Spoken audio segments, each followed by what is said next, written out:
Bonjour à tous, merci d'être avec nous ce matin. Mathéo vous le disait, nous recevons Stéphane Amaru, un coach en coiffure et coiffeur renommé au plan national. Bonjour. Bonjour. Alors, vous êtes sur le territoire donc pour des formations que vous avez pu donner ce week-end à des professionnels du territoire. Comment est-ce que vous avez trouvé le niveau de nos coiffeurs polynésiens? Bah écoute, je trouve le niveau très bon, puisque déjà c'est des gens qui sont curieux pour déjà venir en formation, hein, c'est pas rien, tout le monde n'y vient pas. Et comme ils sont curieux, ils ont déjà eu l'occasion d'aller sur Internet, donc déjà de se préformer, on va dire, sur Internet, tout simplement en regardant les vidéos. Donc aujourd'hui, je les ai trouvés assez informés, assez curieux surtout. Et quand on est curieux, on y arrive toujours parce que forcément on développe un peu d'ambition en fait. Et je crois qu'ils ont beaucoup d'ambition parce qu'ils se sentent un peu isolés, ce qui est une grave erreur. Alors ça l'était peut-être à l'époque, mais aujourd'hui avec le digital, ça rapproche quand même pas mal les gens. Et d'ailleurs, c'est pour ça que ils sont tout à fait prêts à se former, parce que tout le monde, à l'époque, la coiffure, vous savez, c'était on se formait à l'école et puis après on arrêtait tout ça. Sauf qu'aujourd'hui, on a fait comprendre aux coiffeurs que le métier qu'ils avaient choisi est un art du changement, c'est-à-dire qu'en fait, la mode, ce qu'on fait aujourd'hui est dépassé demain. Donc du coup, il faut toujours se former, ce qui tombe bien pour moi, puisqu'évidemment, mon travail continuera tout le temps. Et quels sont les conseils qu'ils vous demandaient souvent? Alors, les conseils souvent qui sont demandés, c'est comment on arrive à se mettre à la lumière, en fait, souvent. Comment on se fait connaître. Ça, c'est très important pour eux parce que, d'abord, quand on se fait connaître, ça marche mieux dans le salon. On peut faire payer plus cher.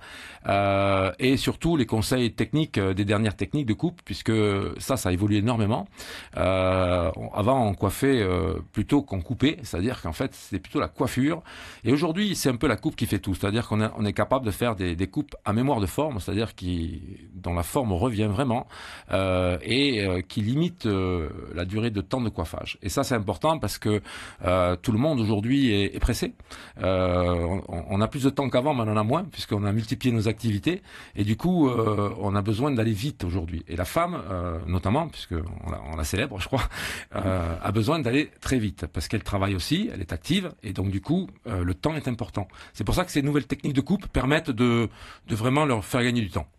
Alors, vous le disiez tout à l'heure, comment se faire connaître? Vous êtes quelqu'un qui a réussi professionnellement. Vous êtes peut-être un modèle pour elle, en tout cas pour les professionnels du territoire. Aujourd'hui, est-ce que l'on peut dire que la coiffure, c'est un réel métier et pas une section de placard comme certains pourraient le définir ici? Alors écoutez, c'est bien que vous le disiez parce que moi j'ai toujours été dernier de la classe, vraiment. Donc du coup j'ai jamais été très très bon. Sauf que bon, en n'étant pas très très bon, il a fallu essayer de le devenir quand même. Donc je me suis un peu battu et je me suis rendu compte réellement que finalement il fallait trouver son domaine. Bon, j'ai trouvé le mien qui était la coiffure, hein, vraiment. Aujourd'hui c'était donné à des gens qui étaient des échecs scolaires, souvent en fait. Donc qu'est-ce que tu fais après la troisième? Allez, tu vas aller faire de la coiffure. Bon, sauf que là aujourd'hui ça a vraiment changé. Pourquoi? Parce que on s'aperçoit que en matière d'emploi, par exemple, un coiffeur est très très recherché parce que c'est difficile. Une personne est difficilement remplaçable. On a une technique, mais finalement, on cherche le coiffeur et le client achète un coiffeur en fait, plus qu'une technique en réalité. Et aujourd'hui, c'est devenu très très populaire parce que en fait, on est quand même les seuls métiers de l'artisanat, il faut le savoir, à faire des démonstrations sur le festival de Cannes. Vous ne verrez jamais de boucher, vous ne verrez jamais de comment on découpe la viande. Par contre, un coiffeur est capable d'avoir exactement le même métier que presque un chanteur, presque un fait des concerts. Ça nous est arrivé de faire devant 5 000, 10 000 personnes, hein, vraiment. Donc du coup, c'est un métier extrêmement glamour. Et moi, la première fois où je m'en suis rendu compte, c'était quand j'étais très jeune, à 16 ans. J'avais des copains qui étaient étudiants, donc moi, j'étais un peu échec, donc il a fallu que je parte en coiffure, voilà. Et je me suis rendu compte quand même qu'on finissait toujours les vacances grâce à moi. C'est-à-dire que les premières semaines, l'argent était flashé par manque de gestion, mais la deuxième semaine, avec un petit écriteau, je faisais du camping, vous savez, un petit écriteau, 50 francs la coupe, là, et je faisais passer tout le camping. Donc, à 16 ans, je me suis rendu compte qu'avec juste un peigne et un ciseau, en fait, moi, je manquerais jamais de rien, en fait. Vous êtes également ici pour former nos jeunes étudiants dans la discipline afin de préparer le concours du meilleur apprenti de France, section coiffure. Avant de parler de ces derniers, expliquez-nous d'abord l'intérêt de ce concours prestigieux. Est-ce que c'est réellement un passeport pour l'emploi? Écoutez, c'est carrément un passeport pour l'emploi, et puis en plus ça fait partie du système français quand même, et vous faites partie de la France quand même, la Polynésie française, hein, jusqu'à présent vous n'y étiez pas. C'est-à-dire qu'en fait, on a la Réunion, on a la Guadeloupe, enfin tout un tas d'îles en fait, mais en fait pas du tout la Polynésie française. Pourquoi? Parce que trop éloigné. Très cher de venir, tout ça. Enfin, il y a tout un tas de frais quand même qui ne sont pas comme les autres. Un Français est plus facile de faire sa compétition en France. Oui, c'est un passeport pour l'emploi, c'est évident, puisque n'importe quel employeur va viser ça, c'est-à-dire quelqu'un qui a fait de la compétition, même s'il n'a pas gagné, sera plus pris que quelqu'un qui n'a rien fait. Vous savez, si vous faites quelque chose de plus, vous aurez quelque chose de plus. Si vous faites rien de plus, il n'y aura rien de plus. Et ça, c'est le point. La compétition, c'est important. Et ce qui est important, c'est que d'ouvrir cette compétition à la jeunesse polynésienne. D'abord pour leur donner confiance, ça c'est le premier point, et surtout pour les mêler à la compétition réelle, c'est-à-dire qui se passe en métropole, dont ils devraient faire partie. C'est la première année, donc je remercie Sambat du lycée professionnel de Maïna d'avoir organisé ça, parce que sans elle, en fait, ça n'aurait pas lieu et on aurait pu rester comme ça des années. Alors que là, je pense que ça les introduit et ça va leur permettre de continuer la compétition. Est-ce qu'ils vont gagner, est-ce qu'ils vont perdre? Peu importe en réalité. Les vrais perdants sont ceux qui n'ont pas joué. Clairement, là, ceux qui vont jouer, certains auront la chance d'aller à Paris. Aller au mondial de la coiffure, c'est quand même pas rien, hein, c'est à voir quand même. Certains n'ont jamais vu ça, et je pense que ça va ouvrir vraiment de l'ambition aux jeunes, et surtout, ça va ouvrir la porte à la Polynésie. C'est-à-dire qu'en fait, le Polynésien aujourd'hui est plutôt un spectateur qu'un acteur. Ça serait intéressant qu'il devienne acteur, et c'est faisable.